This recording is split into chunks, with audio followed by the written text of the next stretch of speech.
എല്ലാവർക്കും സലു സിമ്പിൾ റെസിപ്പീസിലേക്ക് സ്വാഗതം. ഇന്ന് കുട്ടികൾക്കൊക്കെ വളരെ ഇഷ്ടപ്പെടുന്ന ഒരു നോർത്ത് ഇന്ത്യൻ ഡിഷായ പനീർ മഖാനിയാണ് തയ്യാറാക്കാൻ പോകുന്നത്. അപ്പൊ അതിനുവേണ്ടി ഒരു പാനിലേക്ക് 2 ടേബിൾ സ്പൂണോളം ഓയിൽ ഒഴിച്ചു കൊടുക്കണം. ഒരു സവാള, ഒരു ചെറിയ പീസ് ഇഞ്ചി, ഒരു അല്ലി വെളുത്തുള്ളി. അപ്പൊ ഇത് ഇത്രയും ഞാനിവിടെ ചെറുതായിട്ട് അരിഞ്ഞെടുത്ത് വെച്ചിട്ടുണ്ട്. അപ്പൊ ഇത് നമുക്ക് പാനിലേക്ക് ഇട്ടിട്ട് ഒന്ന് റോസ്റ്റ് ചെയ്തെടുക്കാം. അപ്പൊ ഫ്ലെയിം മീഡിയം ഫ്ലെയിമിൽ വെച്ചിട്ട് കരിയാതെ നമ്മൾ ഇതൊന്ന് റോസ്റ്റ് ആക്കി എടുക്കണം. റോസ്റ്റ് ആയി വരുന്ന സമയത്ത് നമുക്ക് ഒരു തക്കാളി ഇതിലേക്ക് ചേർത്ത് കൊടുക്കാം. അതോടൊപ്പം തന്നെ ഒരു 8-10 കാഷ്നട്ടും കൂടി ഇട്ടിട്ട് നന്നായിട്ടൊന്ന് വഴറ്റി കൊടുക്കാം. അപ്പൊ തക്കാളിയുടെ വലിപ്പത്തിന്റെ അനുസരിച്ച് ഇപ്പൊ വലിയ തക്കാളിയൊക്കെ ആണെങ്കിൽ പകുതി ചേർത്താൽ മതി കേട്ടോ. അപ്പൊ ഇതൊന്ന് വഴണ്ടിട്ടുണ്ട്. ഇതിലേക്ക് നമുക്ക് പാകത്തിനുള്ള ഉപ്പും കൂടി ഇട്ടിട്ട് ഞാനൊന്ന് ഇളക്കി കൊടുക്കാണ്. അപ്പൊ ഇനി ഇതിപ്പോ തണുക്കാനായിട്ട് ഞാനൊരു പ്ലേറ്റിലേക്ക് മാറ്റുവാണ്. അപ്പൊ ഇത് നമുക്ക് വളരെ പെട്ടെന്ന് തന്നെ തയ്യാറാക്കി എടുക്കാൻ പറ്റുന്ന ഒരു ഐറ്റം തന്നെയാണ്. അപ്പൊ ഇതൊന്ന് തണുത്ത ശേഷം നമുക്ക് മിക്സിയുടെ ജാറിലേക്ക് ഇട്ട് കൊടുക്കാം. ഇനി ഇതൊന്ന് അരച്ചെടുക്കണം. അപ്പൊ ഇതിലേക്ക് അരച്ചെടുക്കാൻ പാകത്തിനുള്ള വെള്ളം ഞാൻ ഒഴിച്ചു കൊടുക്കാണ്. ഞാൻ 1 കപ്പോളം വെള്ളം ചേർത്തിട്ടുണ്ട്. അപ്പൊ നമുക്കിത് അടിച്ചെടുക്കാം. അപ്പൊ നല്ലതുപോലെ ഇതൊന്ന് അടിച്ചെടുക്കണം. അടിച്ച ശേഷം നമുക്കിനി ഇത് ഒരു അരിപ്പ വെച്ചിട്ട് ഒന്ന് അരിച്ചെടുക്കണം. അല്ലെങ്കിൽ എന്താ വെച്ചാൽ അതിന്റെ ആ ഒരു മട്ടി ഉണ്ടാവുമല്ലോ, അത് ഇതിലേക്ക് വരാൻ പാടില്ല.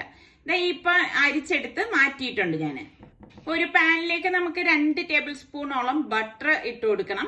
ബട്ടർ ഒന്ന് മെൽറ്റായി വരുന്ന സമയത്ത് ഞാനിവിടെ ഒരു പീസ് പട്ടയും 2-3 ഗ്രാമ്പും എടുത്തിട്ടുണ്ട്. അതിട്ട ശേഷം 1/2 ടീസ്പൂൺ മഞ്ഞൾപ്പൊടി, 3 ടീസ്പൂൺ മല്ലിപ്പൊടി, 3 teaspoon Kashmiri chilli powder, 1 teaspoon garam masala പൊടി, ഇത്ര ഇട്ടിട്ട് കരിഞ്ഞു പോകാതെ ഇതൊന്ന് ഇളക്കി കൊടുക്കണം. അപ്പൊ ഫ്ലെയിം നന്നായിട്ട് കുറച്ച് വെച്ചിട്ടാണ് നമ്മളിപ്പോ ഇത് ഇളക്കി എടുക്കുന്നത്.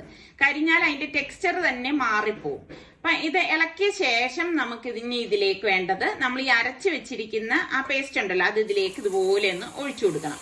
ഒഴിച്ചു കൊടുത്തിട്ട് എല്ലാം ചേർത്തിട്ട് നന്നായിട്ടൊന്ന് മിക്സ് ചെയ്ത് ഒന്ന് തിള വരാറാവുമ്പോഴേക്ക് നമുക്ക് ഇതിലേക്ക് പാകത്തിനുള്ള വെള്ളം ഒഴിച്ചു കൊടുക്കാം. വെള്ളം ഒഴിക്കുമ്പോൾ കൂടിപ്പോയിരിക്കാൻ പ്രത്യേകം ശ്രദ്ധിക്കണം. അപ്പൊ നമ്മളിപ്പം വെള്ളം ഒഴിച്ചിട്ടുണ്ട്. അപ്പൊ ഇതിൽ എല്ലാം പാകത്തിനുണ്ടോ എന്ന് നോക്കണം. എന്നിട്ട് നമുക്ക് ഞാനിവിടെ കസൂരി മേത്തിയില്ലേ, ഉലുവയില ഉണക്കിയതാണ്, അതൊന്ന് പൊടിച്ചിട്ട് കൊടുക്കാണ്. അത് നമുക്ക് വാങ്ങിക്കാൻ കിട്ടും. അപ്പൊ ഇത് നന്നായിട്ടൊന്ന് ഇളക്കി കൊടുക്കാം. ഇതൊക്കെ ഇടുമ്പോഴാണ് ശരിക്കും ആ ഒരു നോർത്ത് ഇന്ത്യൻ കറിയുടെയൊക്കെ ആ ഒരു ടേസ്റ്റ് നമുക്ക് കിട്ടുന്നത്. ഇതിലേക്ക് ഞാൻ 1 ടീസ്പൂൺ പഞ്ചസാരയും കൂടി ചേർത്ത് കൊടുക്കുന്നുണ്ട്. എന്നിട്ട് വീണ്ടും നമുക്ക് നന്നായിട്ട് ഇതൊന്ന് ഇളക്കി എടുക്കണം. അപ്പൊ എല്ലാം പാകത്തിന് ഉണ്ടോന്ന് ഒന്ന് ടേസ്റ്റ് നോക്കിയ ശേഷം ഞാൻ 200 ഗ്രാമിന്റെ പനീർ ചെറുതായിട്ട് കട്ട് ചെയ്തെടുത്തിട്ടുണ്ട്. അത് ഇതിലേക്ക് ഇട്ടിട്ട് ഇനിയിപ്പോ ഒന്നുമില്ല, ഒരു 2-3 മിനിറ്റ് മാത്രം ഇതൊന്ന് ബോയിൽ ചെയ്താൽ മാത്രം മതിയാകും. അപ്പൊ ഇതിലിപ്പം തിള വരുന്നുണ്ട്. അപ്പൊ ഇത്രയേ ഉള്ളൂ സംഭവം. കണ്ടില്ലേ, തിളച്ച് ഇതൊന്ന് കുറുകണം. ഇതാണ് ഇതിന്റെ ഒരു കൺസിസ്റ്റൻസി എന്ന് പറയുന്നത്. കണ്ടോ?